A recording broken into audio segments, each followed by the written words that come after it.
आज आमच्या गावामध्ये ओव्हरआर्किंग फायर ब्रिगेड व्हॉलेंटियर जे असतात त्यांचा डेमो आहे आणि तो बघण्यासाठी चाललोय. आम्ही आज 2 डेमो बघितले. एक म्हणजे कार ॲक्सिडेंट आणि दुसरं म्हणजे नॉर्मल घरातलं जेव्हा काय म्हणतात ना, जेव्हा आग लागते त्यासाठी. So today we were in our village, see the demos for voluntary fire brigade from our village, and they are going to show us how the car accident handle as well as the normal house fire. You can see this fire brigade is coming because of the two accidents. The first one is like car accident. तो दोन गाड्यांची टक्कर लागली आणि ते कोणाच्या चुकीमुळे झालं ते काय माहिती नाही. पण बघा, ॲक्सिडेंट म्हणजे कोणाला तरी दुखापत होते आणि कोणाला तरी काम लागतं. आता बघा ते कसे कामं करतात ते बघा. खाली उतरलाय त्यांचा लीडर, चेकअप करतोय. बाकीचे आतमध्येच आहेत आणि आता जाऊन तो त्यांच्या टीमला सांगतोय आणि त्यांच्या टीमला इन्स्ट्रक्शन दिल्यानंतर टीम बाहेर येईल. अपडेट देतोय काय काय झालं आणि काय काय करायचं. आणि तो त्यांचा टीम लीडर आहे. बघा आता सगळे बाहेर येतात. प्रत्येकाला कामं विभागलेली आहेत. ते आता त्याप्रमाणे काम करतील.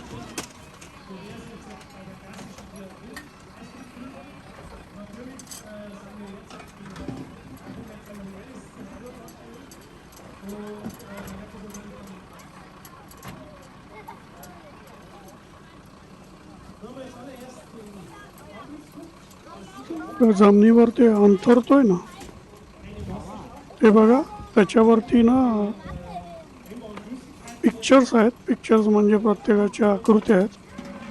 त्या कसल्या आहेत तर प्रत्येकच्या सामान लागणार आहे ह्याच्यासाठी. ते त्या प्रकारे त्या त्या चित्रावरती आणून ठेवतील बाकीचे टीम. त्यामुळे काय नुसतं ते काय ब्लँकेट किंवा प्लॅस्टिक नाही आहे. ते सामानासाठी आहे. म्हणजे बाकी जे काम करतायत ते बरोबर सामान उचलून घेऊन जातील आणि टाईम वाचेल. आणि तुम्हाला दिसतं लाल कलरमध्ये जे आहेत ना, ते ॲम्ब्युलन्सवाले आहेत. रेड क्रॉस त्यांचे ॲम्ब्युलन्स आहे आणि ते आहेत. So you can see that one team is working on the site, one team is helping, and one is the medical team. Red color people are the Red Cross ambulance team, and they are site. Let the fire brigade work first, and then they will get involved when they have access to the patient. बघा, ॲम्ब्युलन्सवाले उगाच मध्ये मध्ये जात नाहीत. ते बाजूला उभे आहेत कारण की ती बाकीची टीम आधी त्यांना जागा करून देईल, पेशंटची स्थिती सांगतील आणि मग ते त्याला मदत करायला जातील. Red cross and fire brigade.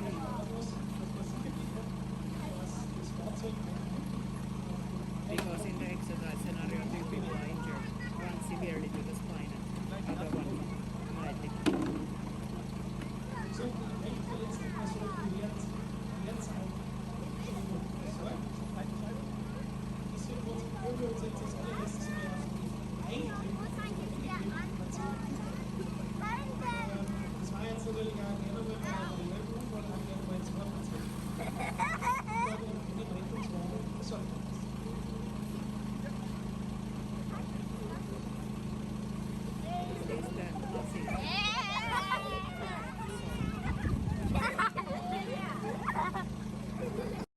आणि त्यांची एकाग्रता बघा.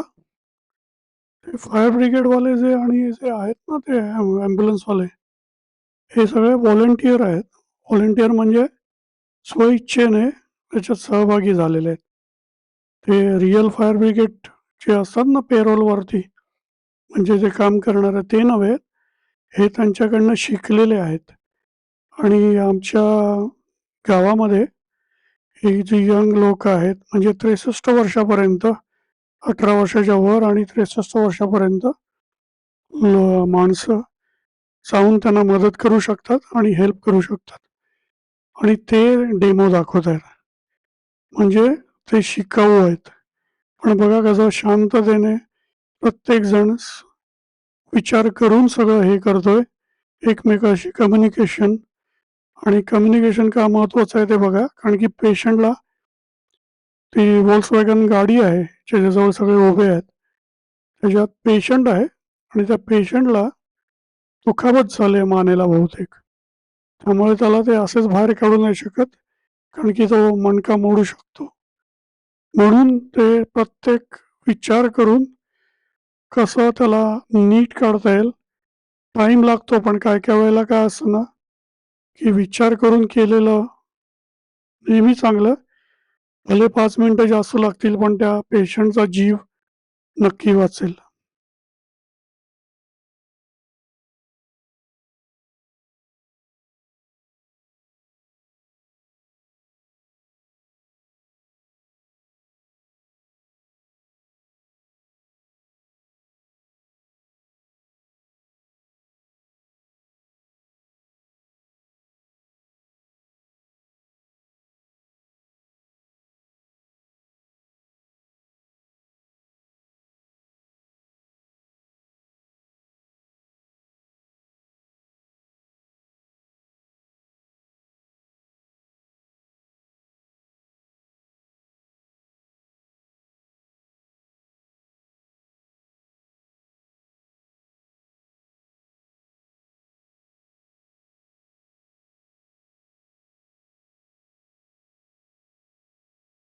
हे बघा त्यांनी काय केलंय, ते पूर्ण वरचं जे छत आहे ना ते कापून वर केलं आणि पेशंट दिसतोय तुम्हाला बसलेला आहे आणि पाठी रेड क्रॉसवाले जे ॲम्ब्युलन्सवाले आहेत ते सपोर्ट देत आहेत आणि पेशंटला हलू नये म्हणून मदत करत आहेत. So you can see what they did. They cut doors out from both the side, and then they remove or they cut the top roof and they took it behind. Now you can see the patient there inside, and now the ambulance people are.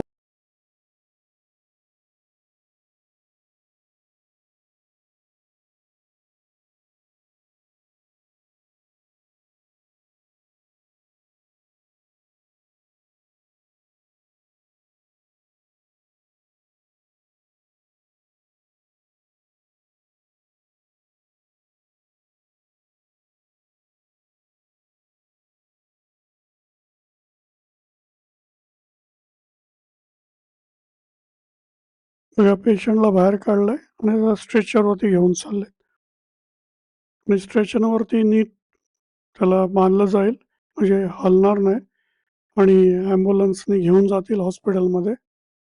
कधी कधी एकदमच urgency असेल तर helicopter पण येतं. So now you see patient is out, ambulance people are taking care of them, and some fire brigade people will help them to secure the patient. Then they will take it to the hospital by ambulance. Sometime if it is really emergency, they will bring the helicopter. आणि दुसरीकडे बघा, आता तो group leader आहे त्यांना सांगतोय की आता पेशंट बाहेर आला, आता जे आपण जे केलंय कापलेलं आणि जे बाकीचे ते काचा वगैरे आहेत ते साफ करतील. ऑइल पडलं असेल तर ते त्याच्यावरती वाळू किंवा भुसा टाकून ते क्लीन करतील, कारण की हायवेवरती ॲक्सिडेंट झालं तर असंच ठेवून जाऊ शकत नाही, कारण की ट्रॅफिक जॅम होईल आणि परत दुसऱ्यांना प्रॉब्लेम होऊ नये म्हणून सगळं नीटनेटकं करून अडथळा बाजूला करतील आणि मग ते जातील. हे होतं आजचं बघितलं ॲक्सिडेंट. त्यामुळे तुम्हाला विचार करा, थोडीशी तुम्ही घाई करता, पण त्यामुळे स्वतःचा जीव संकटात येतोच, पण बाकीच्या लोकांना केवढं कामं लागतं आणि हे सगळं आपल्या टॅक्सच्या पैशातूनच जातं. Second demo about the normal kitchen fire because of the oil or whatever. They made the setup of the kitchen, and it might be funny that somebody is making the fire, but this is the demo, so they have to do that. Make the fire first, and then they will show how the voluntary fire brigade, how they will handle the situation. हे समोर दिसतंय ना, हे normal आपल्या किचनमध्ये लागणारी आग आहे, तेलामुळे किंवा दुसऱ्या ह्याच्यामुळे. आणि ती आग लावली जाते इथे कारण की हा डेमो आहे. आणि नंतर फायर ब्रिगेडवाले येतील आणि ते आग कशी आटोक्यात आणते ते बघा. शेवटपर्यंत बघा, म्हणजे तुम्हाला कळेल कसं ते आग आटोक्यात आणली जाते आणि कसं ते कॉर्डिनेट करतात. आणि इथे बघा त्यांचं कॉर्डिनेशन आणि प्लस किती शांतपणे ते करतात ते. You can see here how they do in peace of mind.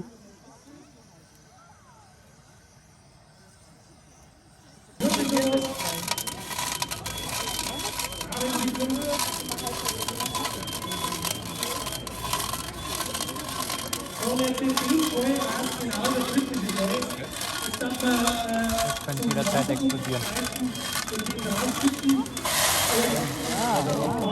Schützensätze von der Brille, das Wasser wegschützt, was da passiert. Es gibt in kürzester Zeit vernünftige Informationen.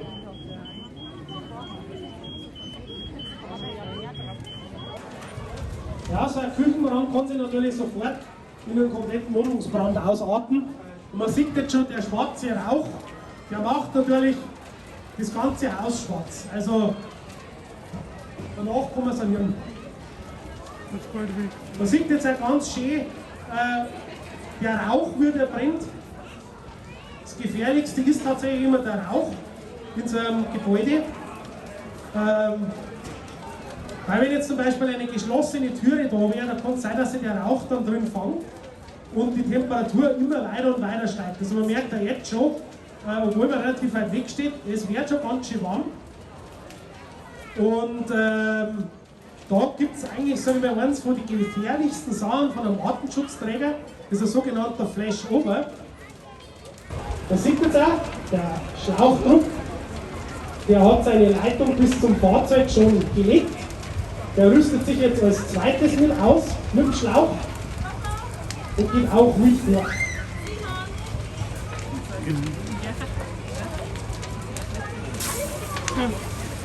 Eine alltägliche Geschichte, die man so macht.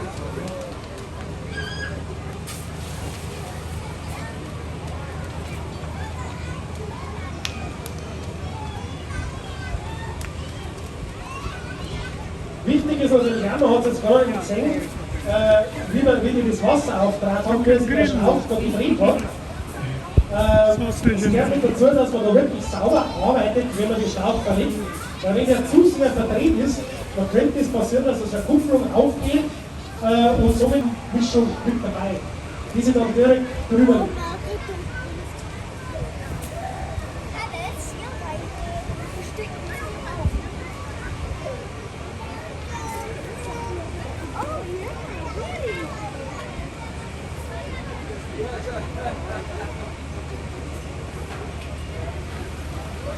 Checking temperature. Also im Normalfall, bis der Artenschutz vorgeht, ich habe das ja schon mal kurz erklärt, mit dem Rauch.